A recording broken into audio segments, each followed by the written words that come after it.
Welcome back to online classes. आपके लिए जो आपका जो चैप्टर चल रहा है साइंस का, लाइट रिफ्लेक्शन रिफ्रैक्शन, उसमें मैंने आप लोग को जैसे प्रॉमिस किया था ये वाला हम पार्ट लेके आए न्यूमेरिकल्स वाला। तो न्यूमेरिकल्स आपको कैसे सॉल्व करने हैं, अगर ये पार्ट अच्छी तरह से देख लिया ना, कहीं पे भी नहीं रुकोगे। ये प्रॉमिस है मेरा, मतलब कहीं पे भी नहीं रुकोगे। इतना पूरा इतना अच्छा कॉन्सेप्ट सिखाने वाला हूँ ना आपको कि ये इस चैप्टर के कोई भी न्यूमेरिकल्स हो आप आसानी से ऐसे सॉल्व कर दोगे। ठीक है, तो चलिए शुरू करते हैं। सबसे पहले यहाँ पे मैं आपको सारे टर्म समझा देता हूँ कि जो आपको यूजफुल होने वाले हैं फॉर्मूला में एज वेल एज हमारे न्यूमेरिकल्स में। तो ये टर्म्स ऐसे है कि जो स्मॉल यू है वो ऑब्जेक्ट डिस्टेंस से शो किया जाता है, वी है वो इमेज डिस्टेंस, एफ तो आपको पता ही है फिर भी लिखा है मैंने फोकल लेंथ, एम जो होता है वो मैग्निफिकेशन ऑफ इमेज होता है, मतलब इमेज कितनी छोटी है बड़ी उसका जो है मैग्निफिकेशन बोला जाता है उसको। एच जो होता है वो ऑब्जेक्ट हाइट और एच डैश जो होता है वो इमेज हाइट। अब यहाँ पे आर भी आपको पता है रेडियस ऑफ कर्वेचर और पी भी पता है पावर ऑफ लेंस, पर मैंने सारे यहाँ पे सिंबल यहाँ पे शो कर दिए जो जो हम यहाँ पे यूज करने वाले हैं। तो ये आपको बता दिया पहले इंट्रोडक्शन। अब शुरू करते हैं। तो सबसे पहले यहाँ पे सबसे पहली ट्रिक जो है मेरी वो ये है कि आपको कार्टेशियन साइन कन्वेक्शन रूल के हिसाब से बहुत ही एकदम ईजी टेक्निक सिखाने वाला हूँ कि कॉनकेव मिरर हो या लेंस हो, कॉनकेव मिरर हो या लेंस हो, आप सारी वैल्यू कैसी लोगे, माइनस में, नेगेटिव। ठीक है, you V F R P जो भी चीज़ हो सबकी सब आप किस में लोगे, माइनस में। और अगर कॉन्वेक्स हो, फिर वो मिरर हो या लेंस हो, कॉन्वेक्स मिरर हो या कॉन्वेक्स लेंस हो, दोनों में एप्लीकेबल है, तो उसमें आप सिर्फ यू की वैल्यू माइनस लोगे, बाकी सारी क्या लोगे आप, पॉजिटिव।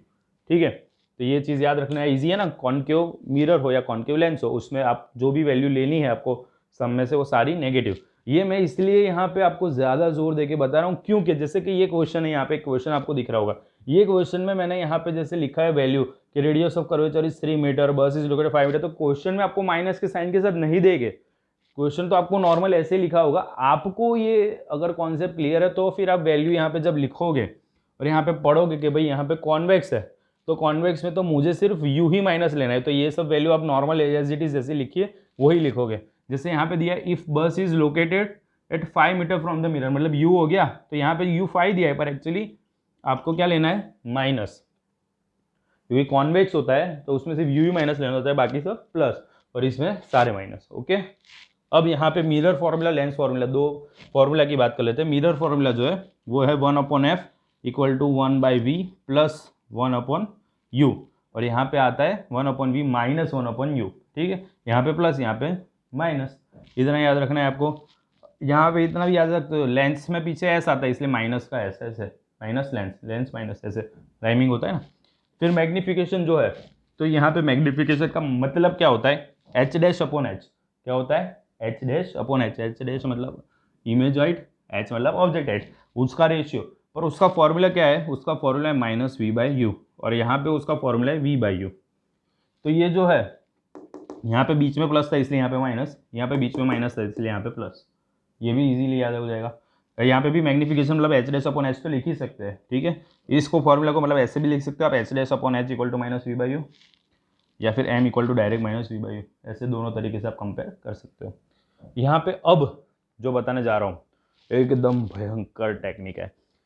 एक्चुअली आपको इमेज फॉर्मेशन और जो थियरी मैंने बताई थी रिफ्लेक्शन रिफ्लेक्शन की, उसमें तो ये क्लियर हो ही गया होगा आपका अगर अच्छे से आपने ध्यान से पढ़ लिया, पर फिर भी कई बार कंफ्यूज हो जाते हैं हम, और न्यूमेरिकल सॉल्व करते तो स्पेशली, तो उसलिए मैंने ये न्यूमेरिकल में सॉल्व करते वक्त आप कंफ्यूज ना, उसके लिए ये टेक्निक बनाई है कि हम जब एम निकालेंगे, जो मैंने बताया मैग्निफिकेशन, तो उसकी वैल्यू अगर लेस देन 1 आती है, साइन को देखो अवॉइड करना, यहाँ पे मैंने लिखा हुआ है विदाउट लुकिंग टू साइन, मतलब साइन उसके आगे माइनस या प्लस है वो अवॉइड करके सिर्फ वैल्यू पे ध्यान देना है। जैसे कि मैं ऐसा एग्जांपल दूं कि जैसे कि m इक्वल टू मेरे पास वैल्यू है माइनस 0.5, तो ये साइन को अवॉइड करके सिर्फ वैल्यू पे फोकस करना है। तो 0.5 है तो 0.5 मतलब 1 से कम हुई, तो इसका मतलब क्या हो गया, इमेज डिमिनिश्ड, छोटी होगी। अगर इसकी वैल्यू फॉर एग्जाम्पल यहाँ पे माइनस 1.5 होती, तो साइन को अवॉइड करते हुए वैल्यू 1.5 हो रही है, मतलब कि ग्रेटर देन 1, तो मतलब कि इमेज एनलार्ज हो गई। और अगर एग्जैक्ट 1 होती तो मतलब कि वो सेम एज ऑब्जेक्ट साइज है। समझ गए, मतलब माइनस या प्लस की साइन अवॉइड करके आपको सिर्फ वैल्यू देख के ये डिसाइड करना है कि लेस देन 1 पे डिमिनिश, ग्रेटर देन 1 पे एनलार्ज, और एग्जैक्ट 1 हो तो सेम एज ऑब्जेक्ट साइज। और एक चीज़ है कि जब साइन है तो साइन से हम उसका नेचर भी फाइंड कर सकते हैं। अगर साइन माइनस है जैसे इसमें मैंने बताई, तो फिर उसका नेचर होगा रियल एंड इन्वर्टेड। और अगर साइन जो है उसकी प्लस रहती है, मतलब कुछ आगे साइन नहीं आती सिर्फ ऐसे आंसर आता है, तो इसका मतलब प्लस साइन हुई, तो वो जो है नेचर उसका होगा वर्चुअल एंड इरेक्ट। वर्चुअल और इरेक्ट की पैर रहती है हमेशा, रियल और इन्वर्टेड की पैर रहती है। तो ये जो पूरा कॉन्सेप्ट यहाँ पे बता दिया, ये समझ लिया, कोई भी सम में रुकोगे नहीं। चलो एक सॉल्व करते हैं, और एक ज़रूरत पड़ने पे और एक पार्ट लाऊंगा, पर इसको पहले अच्छी तरह से समझ लो। कॉन्वेक्स मिरर दिया है, तो कॉन्वेक्स मिरर जो है, तो यहाँ पे पहली बात तो मिरर है, तो मिरर फॉर्म में यूज़ करेंगे हम। दूसरी बात कॉन्वेक्स है, तो ये यू की वैल्यू सिर्फ माइनस लेंगे, बाकी किसी भी की भी वैल्यू हम माइनस नहीं लेंगे। और यहाँ पे आपको और क्या वैल्यू दी है, आपको दिया है रेडियस ऑफ कर्वेचर 3 मीटर, मतलब कि आपको आर वैल्यू दी है 3 मीटर। ये प्लस ही लेना है क्योंकि कॉन्वेक्स में हम आर प्लस रखते हैं।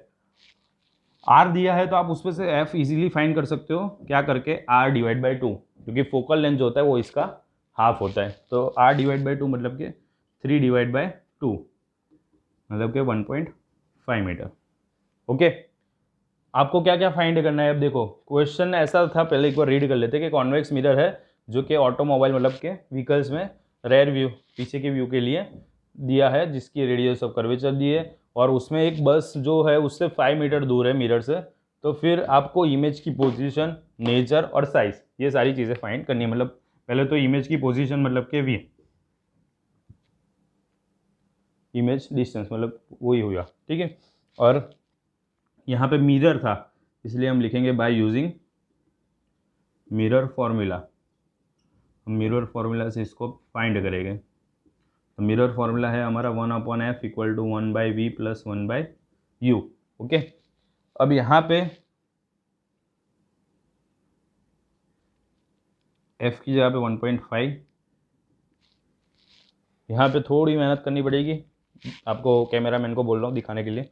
और यहाँ पे v की वैल्यू जो है वो आपको फाइंड करनी है, u की वैल्यू है -5। अब यहाँ पे क्या करना है आपको, तो v फाइंड करना है।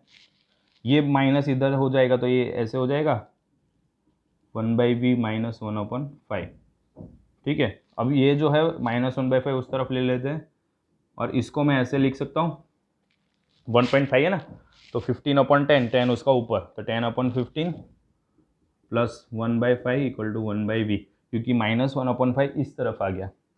अब यहाँ पे एलसीएम लेना है और कैलकुलेशन करना है नॉर्मल। तो यहाँ पे 1/v इक्वल टू, यहाँ पे 5 है तो उसको हम ऊपर नीचे 3 से मल्टीप्लाई करेंगे तो 15 हो जाएगा, ठीक है। बाकी का हम यहाँ पे ऊपर ही करते हैं अच्छी तरह से। तो फिर ये बनेगा 1/v इक्वल टू 10 + 3/15। यहाँ पे 15 नीचे कॉमन आ गया था, इसलिए हमने नीचे एलसीएम में 15 ले लिया, और उसकी वजह से यहाँ पे आ गया 10 + 3। अब यहाँ पे क्या होगा, 13/15। पर एक चीज़ यहाँ पे ध्यान रखना कि ये 1/v है, तो यहाँ पे v क्या होगा, 15/13। इसको ऐसे भी रख सकते हो, इसको आप डिवाइड करके अगर आंसर चाहो कि फॉर एग्जांपल 1.1 जैसे आंसर आ रहा है तो वो भी निकाल सकते हो। तो ये आप क्या हो गया v। अब हम, ये तो हमारा मिल गया, मतलब कि इमेज, इसका डिस्टेंस, पोजीशन मिल गया। अब मैग्नीफिकेशन ढूंढते हैं इसका, जिसका फॉर्मूला होता है -v/u, जिसमें v की वैल्यू हम ले गए, ये जो हमें मिली वो 15/13, और u की वैल्यू आपको दी हुई है 5। तो मैग्नीफिकेशन आपका बनता है -15/13 इंटू 5, तो यहाँ पे 3।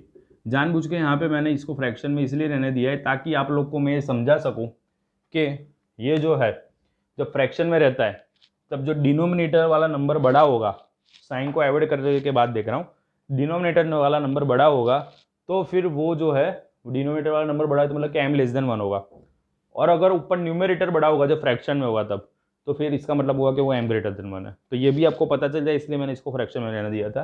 तो यहाँ पे सीधी बात है कि डिनोमिनेटर बड़ा है, मतलब कि m<1 है, यहाँ पे हम लिखेंगे m<1, मतलब कि इसका मतलब क्या, देयरफॉर इमेज इज डिमिनिश्ड। और एक चीज़ क्या है कि m की वैल्यू कैसी है, नेगेटिव है ना, और नेगेटिव पे हम क्या बोलते हैं, कैसा होगा, ये इन्वर्टेड नहीं। यहाँ पे एक करेक्शन करना है। क्या करेक्शन करना है, ध्यान से देखो कि एक्चुअली में ये माइनस वाला फॉर्मूला में ही था माइनस।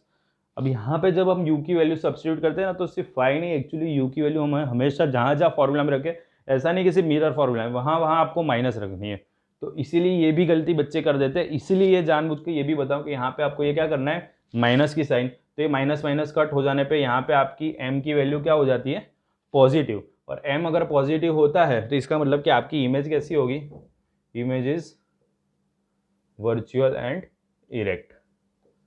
समझ गए? तो ऐसे इसका नेचर भी फाइंड हो जाता है। वैसे अगर आप अच्छी तरह से समझे हो तो आपको पता ही होता है कि भाई कॉन्वेक्स मिरर हमेशा वर्चुअल और इरेक्ट और डिमिनिश इमेज देता है, पर वो सब अगर आपको थियरी याद नहीं आ रही जब न्यूमेरिकल, तो ये टेक्निक्स आप सारा ऐसे सॉल्व कर सकते हो जैसे मैंने पूरा सम सॉल्व करके आपको बताया।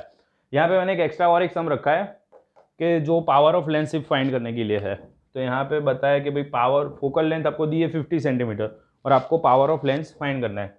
तो पावर ऑफ लेंस मतलब कि 1/f होता है, ठीक है। यहाँ पे f स्मॉल की करिए आप, उसमें है ना इसका यूनिट आपको पता है डायोप्टर है और वो मीटर इनवर्स होता है। तो फिर वो मीटर इनवर्स करने के लिए इसको पहले मीटर में करना ज़रूरी। तो हमें f जो दिया है वो 50 सेंटीमीटर दिया है, तो मीटर में कन्वर्ट करेंगे तो 50/100 मतलब कि 1/2 मीटर आएगा, बराबर। तो यहाँ पे हम फॉर्मूला में f की जगह पे 1/2 रखेंगे, अपॉन का अपॉन ऊपर जाएगा, मतलब कि p = 2। इसका यूनिट आपको पता है, या तो आप मीटर इनवर्स लिख सकते हो या फिर d मतलब के डायोप्टर, ठीक है। तो ये इसका सम हो गया इजीली, ये शायद ऑब्जेक्टिव में आ सकता है इस तरह का। पर इसमें एक चीज़ ये ध्यान रखनी कि ये हमेशा फोकल लेंथ आपको मीटर में करनी है, फिर आपको पावर ऑफ लेंस फाइंड करना है। ओके, इतना समझ में आ गया, ये सम और ये एक्स्ट्रा सम। अब यहाँ पे आप लोग को एक बार फिर से देखना हो तो एक बार अच्छी तरह से बोर्ड को देख लीजिएगा, क्योंकि आपको ये सारी चीज़ें अच्छी तरह से नोट डाउन करके आप जब प्रैक्टिस करोगे तो ही आएंगे न्यूमेरिकल्स। ओके, आई होप कि आप सबको समझ में आ गया होगा। जल्दी ऐसे कोई और एक अच्छे इंटरेस्टिंग टॉपिक के साथ मिलेंगे। Till then bye bye.